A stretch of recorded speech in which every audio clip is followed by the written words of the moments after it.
Okay. So a lot of brothers want to know, like, how do you organize your finances to be able to travel the world without having a 9 to 5 and use vacation time and all that? How do you do that? Well, the first thing that I did that a lot of people don't take serious is I leveraged the 9 digits that they gave all of us, regardless of color, and that's our social security number and credit.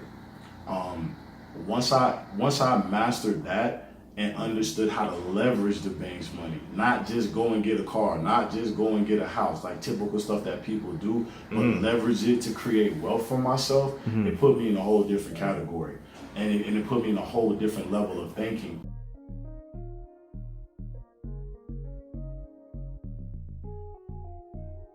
So how I'm able to travel is I invest in passive opportunities like e-com, Amazon. I have a credit repair business. I do consultations. I also do litigation on credit repair by suing the credit companies. So I've just self-made myself and taught myself how to create wealth, how to leverage my credit, and I've built businesses and I've vetted things that I've invested in, and they're panning out and they're working. And it's allowing me to travel, as well as investing in Forex as well, through like PAM accounts and things of that nature. It's allowed me to live a lifestyle that people that I always dream and people dream about, but they never go after. You know, a dream is just a dream until you manifest it to more than something. And that's all I did. This was my dream. How do I get there? How do I get money?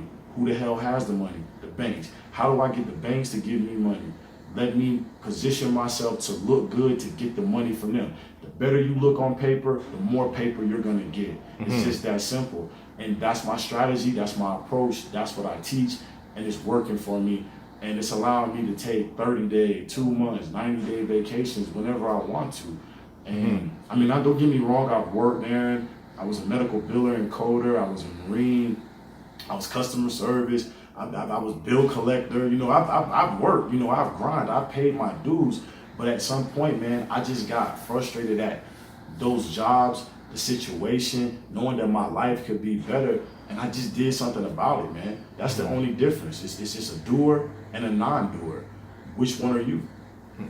Excellent, excellent. And what's the name of your credit company again? My credit company is Credit NSYNC. That's credit and then INSYNC.com. You can also see litigation results. I have a litigation page. You can see results of where I've sued them. No lawyer, pro se. I did it myself. I self-taught myself on Google, and I put in the work and the time, and I learned through trial and error.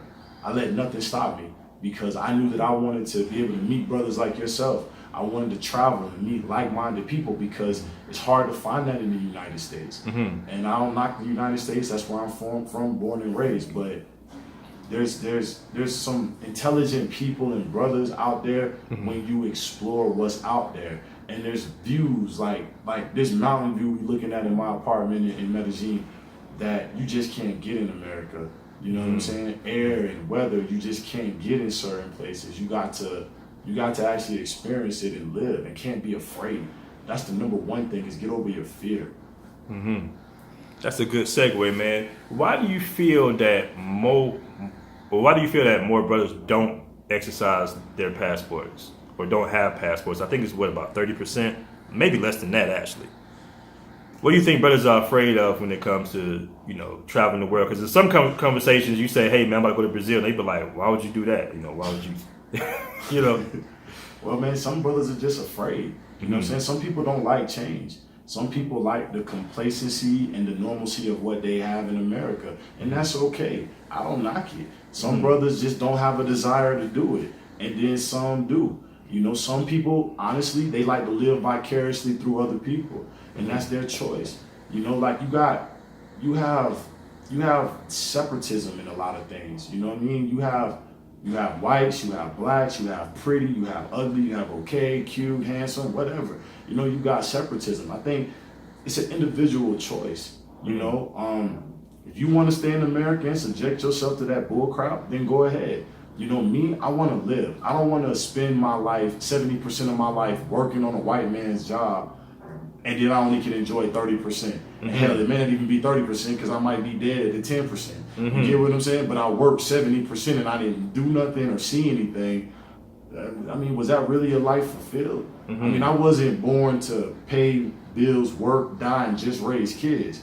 Eventually, they grow up and get out. You know what I'm saying? But what you gonna do when they get out? And another aspect to add to that too is a lot of people in America don't have a vision, Aaron. They don't see beyond their reality. They don't see beyond.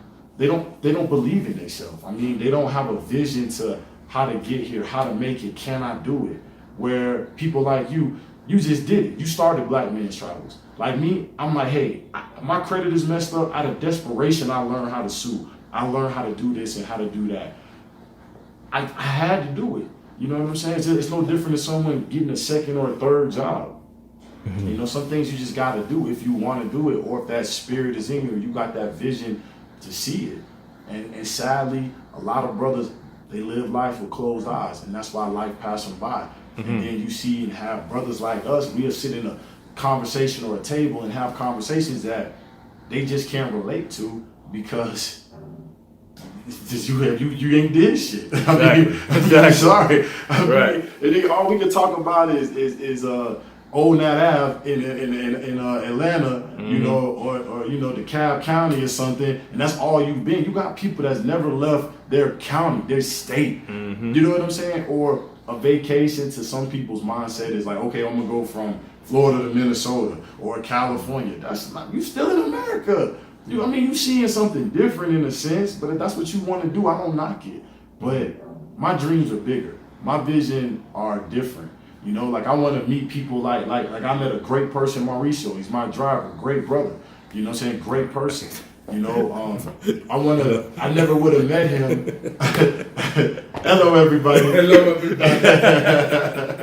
I never would have met him just staying in Jacksonville, Florida. You know, I feel like closed-minded people are comfortable with limiting themselves, but open-minded people have a problem being in closed space because they got to be free, like a bird. They got to be free. They got to explore. They got to fly. You know, they got to do those things, and I think that's the difference, man. Cool. Now let's talk about some I know the audience wants to know about. The women. How are the women in these Latin countries? 'Cause I know you've been to DR and Colombia. How are they in comparison to American women?